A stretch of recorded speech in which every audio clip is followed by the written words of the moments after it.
Hi gang, so today we're going to do the silver steel non-metallic to go with this Stormcast that we did the gold non-metallic on. In terms of paints, I'll start with a Dark Reaper. It has a slight blue tone to it, which I think is quite nice, and you don't want to go full to black. And then we're going to go with a Mechanicum grey for the mid-tone. We're going to do two different greys. We're going to do a more neutral grey, and then we're going to do a blue grey. So for the neutral grey, we're going to use this Mechanicum grey and the Administratum grey. And then for the blue grey, we're going to use Thunderhawk blue and Fenrisian grey.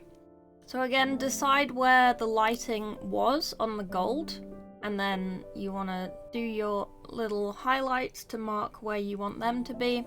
I am doing the two sides of the spear slightly different, just so I can show you two different methods of doing it. So on this side, on the neutral grey side, I'm going to do a more realistic type of non-metallic. So I'm just putting in some shadows at the top and at the bottom with the Dark Reaper.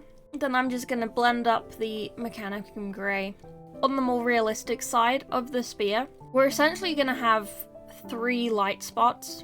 We're going to have the side of the spear that the light is mainly hitting being quite light. And then on the blue side, I'm going to do more of a classic non-metallic that you see in like competitions and what people kind of generally default to with that kind of checkerboard 3 points kind of thing. So you just want to kind of blend it and keep it kind of smooth. Don't worry about going too dark. You can always just bring it up afterwards. It depends how much highlight you want to do, how bright you want to get it. But I am going to keep most of the lightness on this side of the blade. As a little thing, some people don't like going all the way to white, but I quite like using a bit of titanium white just as like a super small like highlight just to get it up that little bit more. And then I'm just kind of bringing that out, that spot out to blend it out a little bit. And then I'm just going to go in with the Mechanicum grey and the Dark Reaper just to smooth out those lines where I've done the white and not quite blended it out at the top so much. And remember to do your edge highlight as well. It does make a difference. And remember to do your line down the middle on the high point of the spear. I did have a bit of trouble doing this. Usually you can just use the side of your brush as if you're doing an edge highlight, but I think my spear was too flat to do that, so I kept making a bit of a mess. But if you do make a mess, you can just take your Dark Reaper, or your Mechanicum, or whatever color you're using, and just clean up the line a little bit on both sides, just so you keep that line nice and thin and straight.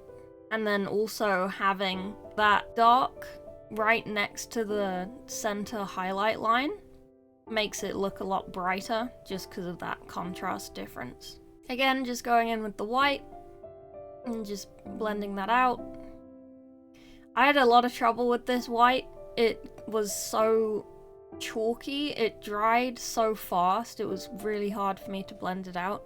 I am going to cover this in the wet blending video next week, but a lot of wet blending and manipulating your paint on a object or on a page or whatever comes to weather.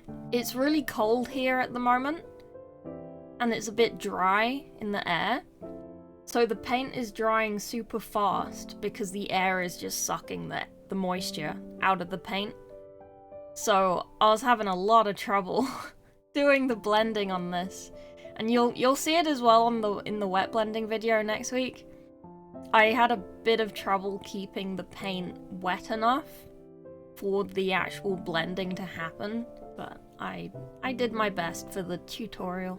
And then doing the other side, doing the blue side, there isn't much light getting back there, so I'm just gonna do the sort of generic kind of checkerboard kind of pattern that you see in like competitions and on most non-metallic examples. So you essentially want to do 3 white spots and 3 dark spots opposite them. And then use your mid-tone, that Thunderhawk, to kind of blend it out, bring that blue outwards, and then just gradually build it out to the white, and then obviously flip it around and do the other side, but in the opposite direction. So on this side, you'll notice I'm doing more of a liney style, where you can see the strokes in the paint. This is more how you would potentially approach it as a glazing method. I don't particularly enjoy glazing, but I just kind of wanted to show that you didn't have to do the wet blending, you can just do lots of lines, and it will sort of go together. I did water this paint down a lot for this side, just to show this, so I could layer it on each other. So you could see those, like, gradual glazed transitions as well. And then again, going in with the white, and just bringing back those little highlighty bits. And again, it looks kind of messy, but then once you do that middle line and the edges, it clears up a lot and it does look a lot better. So yeah, that's my little quick guide to some easy silver and steel. Let me know how it goes, tag me in whatever, like and subscribe, bye bye.